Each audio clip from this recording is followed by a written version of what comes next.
guys, today's Craftaholics. This is going to be our last virtual Craftaholics. Our next one that we have in May will be in person in our lovely programming room. Make sure you do sign up on Sign Up Genius. It is required to be signed up to participate in the crafts or any programming at the moment. So definitely follow us on Facebook, follow us on our website. Just make sure you check in with us, make sure you're comfortable with it. And just a reminder, this is for adults. So today we are going to do the Wichita flag. We're going to do string art. I don't know, there's a whole bunch of names for it. We'll just call it string art for now. And it's just a matter of using nails, wood, and thread to make a really cool design. So in your packet, you're going to get a piece of wood, a flag detail, some wire nails, and some thread. You're going to have the blue and white thread just because it's really hard to get the details. I am not that talented of the actual Wichita flag, so we're going to just use blue and white. You're going to get some white thread and some red thread. What you will need to participate or to provide is you probably want some scissors, you'll want a hammer, and tape is really handy if you want to keep your design in place while you're hammering your nails in. And then just a piece of, if you want to smooth out the edges of your wood, just a piece of sandpaper. So start by smoothing out mine. Mine's got a couple little rough patches, so I'm just going to smooth that out real quick.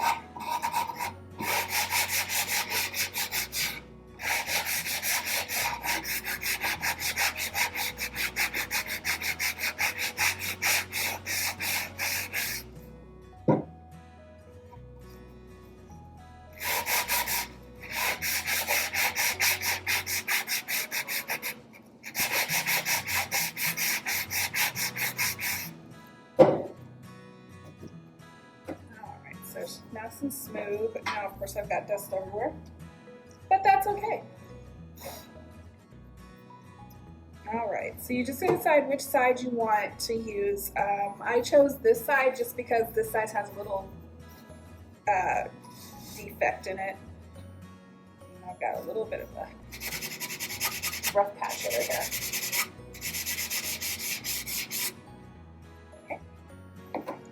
All right, so what you'll do is decide where you want your flag on your wood. I think I want mine up a little bit in the corner because if everything works out, I have some transfers I might want to try putting on there. So just tape it down where you think you're going to want it to be. The reason you tape it down is because what you're going to do is you're going to put your nails in around your design. That way you don't have to try and draw it on there. If you have some transfer paper and you want to draw it onto your wood, you can skip this step and just do the transfer on there. I don't have any at the library right now, so we're just going to do it the old-fashioned way.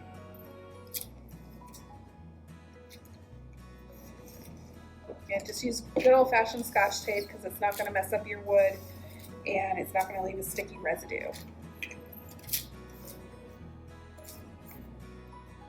Alright, so you're going to need about 70 to 80 nails depending on how wide apart you put it. So we're going to give you quite a few nails in your thing, and what you're going to do is just like any other, when you hammer, you're just going to follow the design. So as you can see, I've got the design up in the corner, so you put nails where the dark line is. So if you give me just a minute, we'll have it done.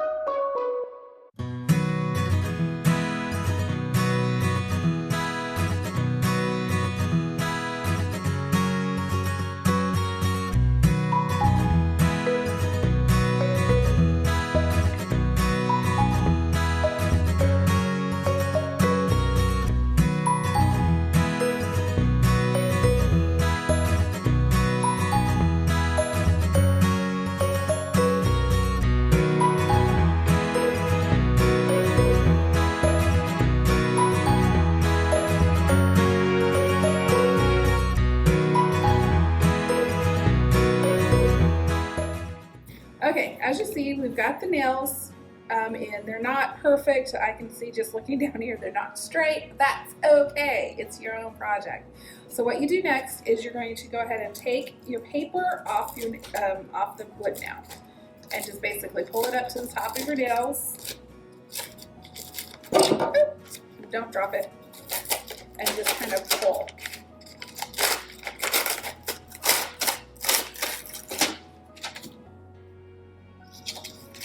And you should just have what's left is your pattern. And I'm gonna move this around so I can see.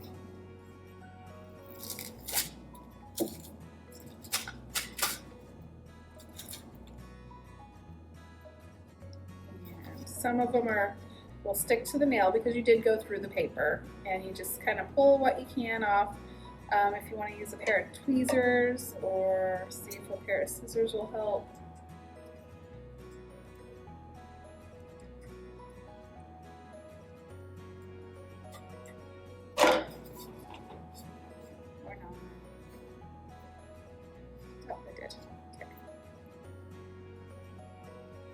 All right, so now you just need to remember how the shelf flag is done. So the big one right here is red, and this one are red, and then the other three are white. Then your middle is blue. So I just said that, you couldn't see what I was pointing at. So this one, and this one are gonna be red. This one, and this one are white, and then the middle is blue. So what you'll do is cut off a length of thread that you're comfortable using. We're going to give you a clothespin full of thread, and hopefully we'll have enough in there. We're going to try and go overboard so you can get plenty of thread.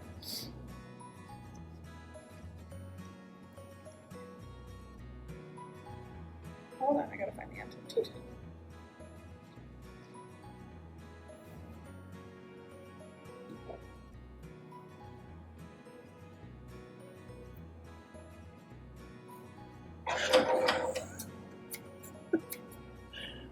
It goes in that pile.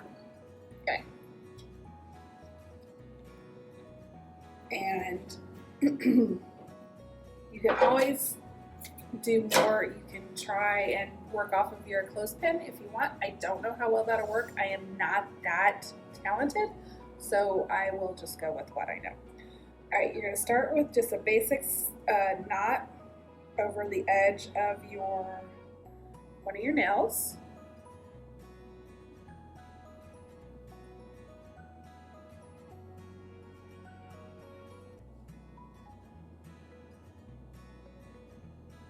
Now this is where it's really helpful if you have small, delicate, petite hands. I don't, but that's okay. All right. So now it's tied on. Leave your tail out here so you can actually trim it up later. So you're just going to go across, around, up, over, and there is no real rhyme or reason to how you do it. You can make it really analytical. You can make it at your own whim.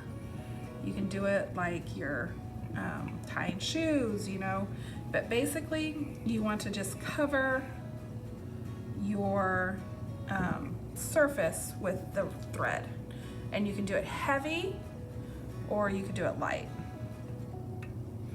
but try to go in the same direction each time you do it, just because that makes it a little easier for you to remember how you did it. All right, and as you can see, I've come to an end here. So what I'll do is I'll put this over here and just tie a knot.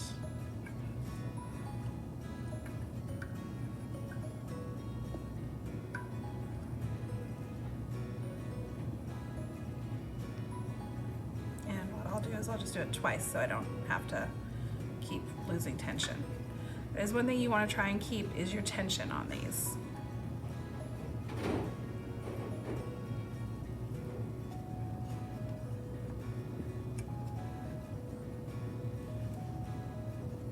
And there you go, and you start with another piece of thread, and you cover it as much as you want.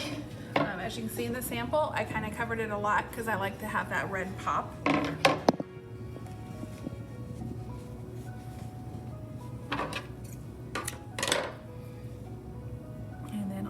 this on over here, so I'll start at a different point. And basically you just want to make sure you have all your nails covered with your thread. And you can do a double or triple time or just single, just depends upon what you like. It is your project, you make it the way you like it. So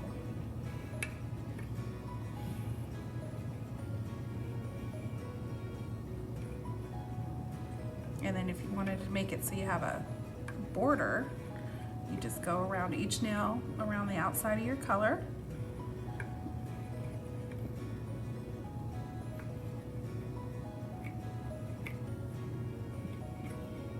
And that's also how you find out if you missed any.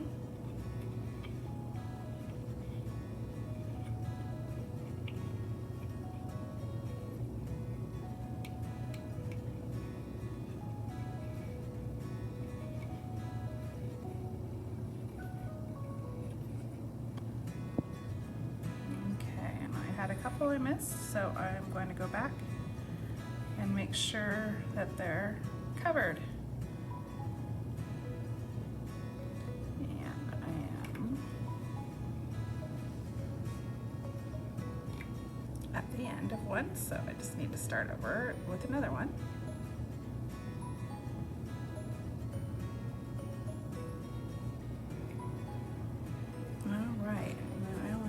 Bit more because I'm just going to do this one as just a quick once over, just so you can see what it looks like if you don't have as much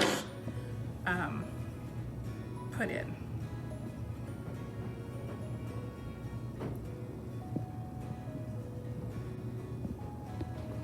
And you can do the same color, first do all your reds, then do all your blues, or you can move from color to color, doesn't matter. Whatever you want to do is what will work for you. Okay, so I'm just checking to make sure what all needs done still. Well, looks like we don't have too much that needs done, so I'm just going to do a couple more.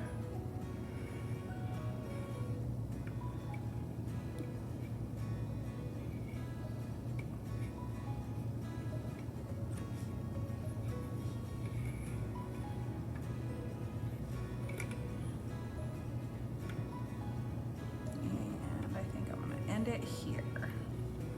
So when you end it, if you have a tail, you just make a knot, just like we've been doing for everything else.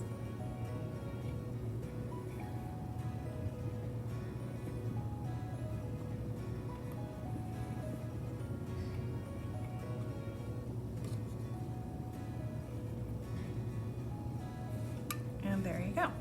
So if you're changing colors, this is when I like to go ahead and go through and cut out all my tails, just because going back at the end is always a pain. Any of you who crochet or quilt, you understand that concept. But sometimes it's a necessary evil.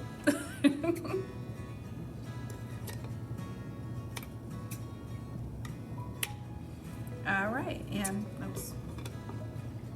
And then, like I said, then you can either move on and do more red, you can do white, you can do blue. So if you give us just a minute, we'll come back after I've got all the red done and show you what it looks like when you're trying to put two colors on the same. Alrighty. Okay, so as you can see, we've changed to white. So to do it, you're just gonna push the other colors down just a little bit. You don't have to do too far, so you can just start doing it. And sometimes if you just wrap your thread around it, it just naturally pulls it down for you. So it's just a matter of figuring out how you wanna, where you wanna do it and how you wanna do it. Oops.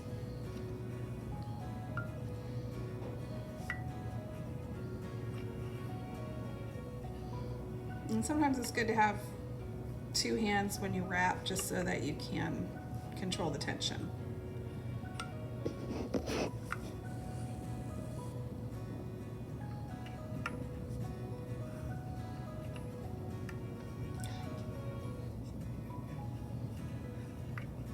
As you can see, it also, once you have more thread build up on the nail head, sometimes you do have to do that just because you're just you're gonna have to give yourself some space to work with.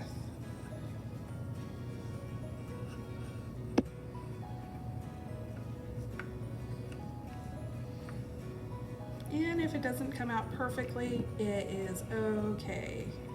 As we tell everybody and anybody who's had any small people come to many of my programs, it is the process, not the product. As always, Craftaholics is your sampling. You can test it out, the water, see if you like the project. Then you can make it fancy for yourself later.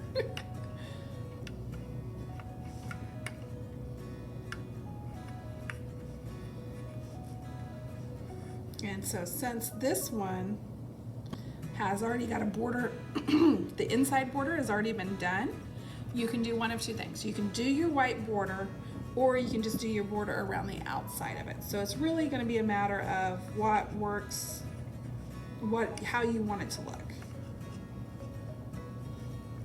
I'm going to tie this one off and start a new thread. And then we'll be back as soon as we're done with all this. So we've got the white and the red done. A couple tails I've forgotten. So next we're just going to do the blue. So it's the same concept that we did with all the other ones, but you're just going to make sure that you push down your thread just a little bit, especially on the ones that have the red and the white on them, just so you have space to put your blue on there. So I'll get that done and we'll be right back.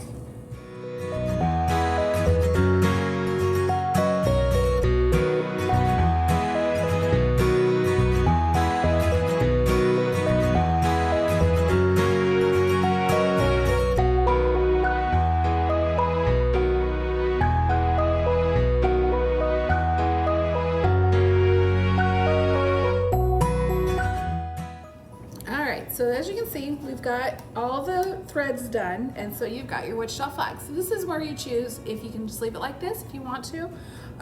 If you're really good at drawing, you can maybe put your guys' last name on there. You could put home, you could put Wichita. I got some things that I think would look cute is I got some rub-on transfers, and so I'm gonna try putting one on.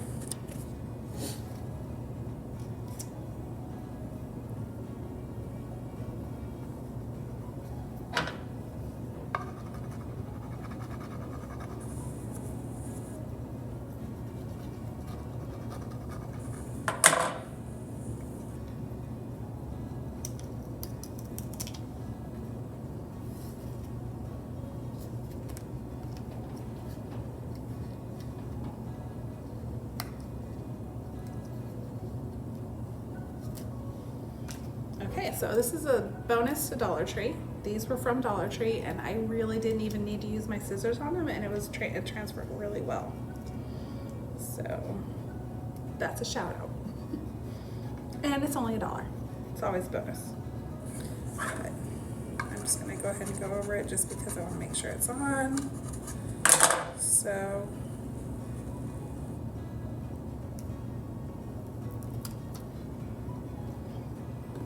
there you go, just real quick, decided to make a little bit thing, so I probably will put an H or something in there for humor. So that's pretty much it. Definitely drop your examples down there and below. I know some of you guys will go rogue, y'all do it all the time, so definitely let me see what you made.